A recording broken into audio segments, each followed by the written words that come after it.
Alright, hi guys. This is my presentation for zinc. So let me bring up this guy. Hopefully this works right. Alright,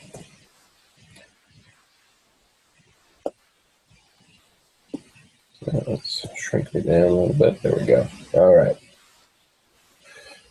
so zinc, the magic bullet for the common cold. Yeah, my micronutrient was zinc.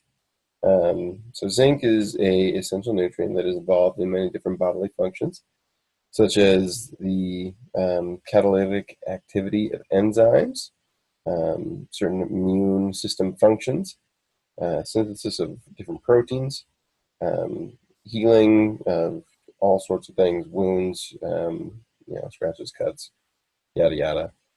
Um, DNA synthesis and also cell division. Um, Zinc is also very important for normal growth and development throughout the aging process, particularly for young children, um, you know, like either in the womb or um, afterwards during just regular growth. Um, Daily intake is required for zinc because the body doesn't really have a specific storage system put in place for zinc. So if you have extra, usually it's just excreted through urine and feces. All right. So the DRIs for zinc. The male RDA for 19 plus years is 11 milligrams. For females of 19 plus years, it's 8 milligrams. If they're pregnant, it's 11 milligrams. Lactating, 12 milligrams. Um, and as you can see over here, I've got the EARs and the RDAs for younger kids as well. Um, and then the UL for both males and females is 40 milligrams. Um, but yeah, some of like the lower RDAs are like 3 milligrams for 0 to 6 months, all the way to 1 to 3 years. They want to keep it around 3 milligrams a day. Um, and then 4 to 8 is about 5 milligrams, and 9 to 13 jumps up to about 8, and then the 14 to 18, that's where it starts, differing between males and females. Um, we have 11 milligrams for males at 9 to 13 years, and 9 milligrams for females. Males stay at 11 milligrams all the way through to old age, whereas females go up to 9 at 14 to 18, and then back down to 8 again, unless they're either lactating or pregnant. All right, so the zinc that we can find in food. Um, Zinc is most readily available, interestingly enough, in oysters. They contain the most naturally occurring zinc in any food. Um, Red meat and poultry is where most North Americans get their zinc. Um, we also have a lot of different options for zinc, such as beans, nuts, different fortified foods such as breakfast cereal. Um, Also, it's pretty high in whole grains, um, and of course, dietary supplements. All right, and then just wanted to highlight also zinc that is used in other products, such as like your cold lozenges. Um, it's used in a lot of medical products, medicinal products, such as Coldies, which is probably the most famous throat zinc throat lozenge, um, and while I have used like those lozenges before, the side effects of not being able to taste anything kind of suck. So what I do is when I have a cold is I just take a zinc tablet. I think it's a 50 milligram tablet. Um, but I just take that and I get the same effect. Helps to shorten my cold, as well as the symptoms, um, which is really cool. I enjoy it.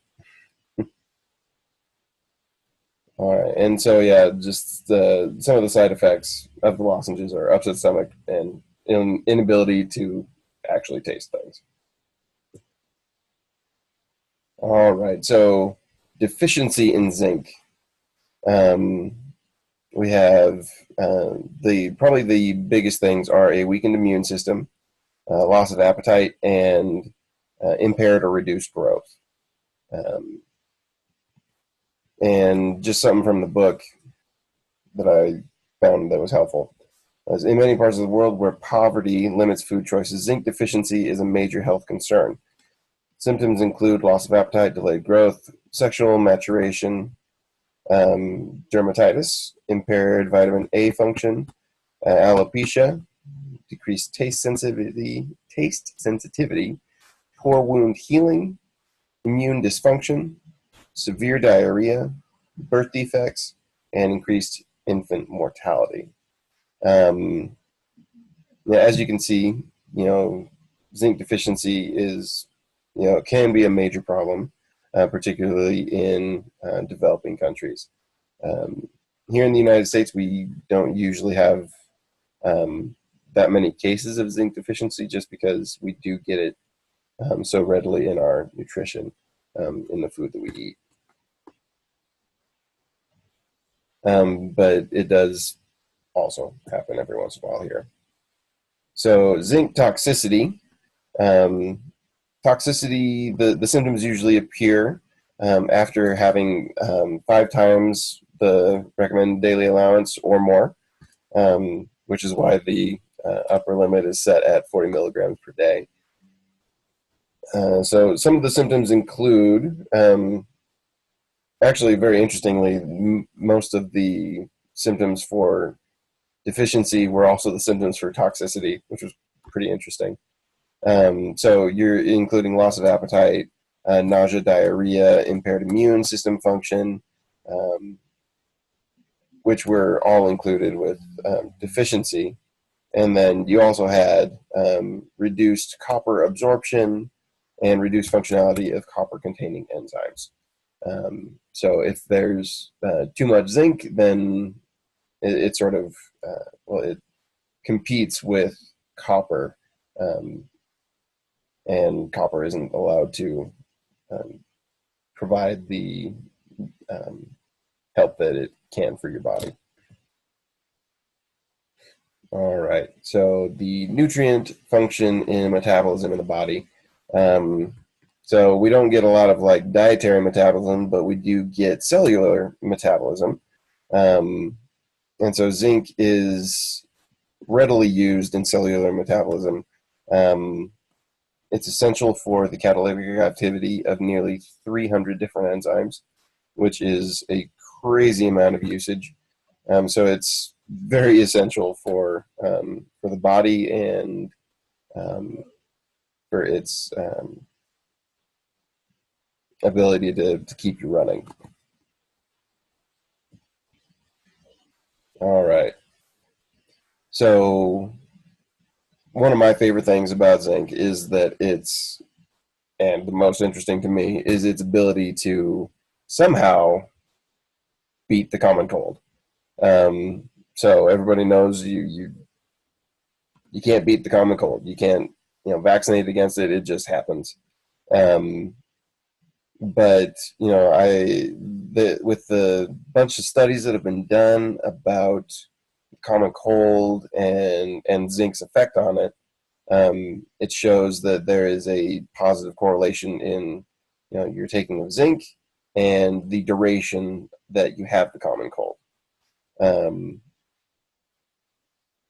And actually, so the literature highlight that I found was actually about this. Um, it was a meta-analysis that was done in 2015. It analyzed 3 different studies on zinc lozenges of 80 to 92 milligram doses.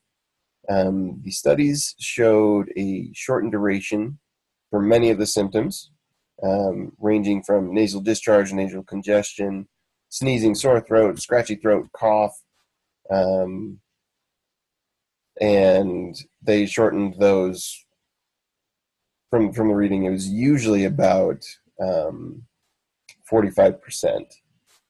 in duration, which is huge.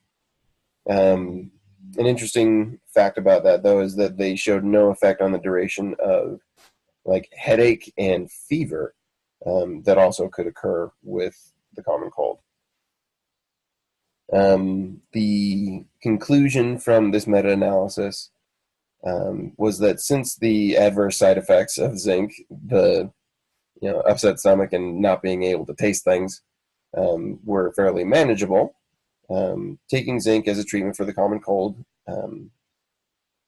could be very useful in decreasing its duration. Um,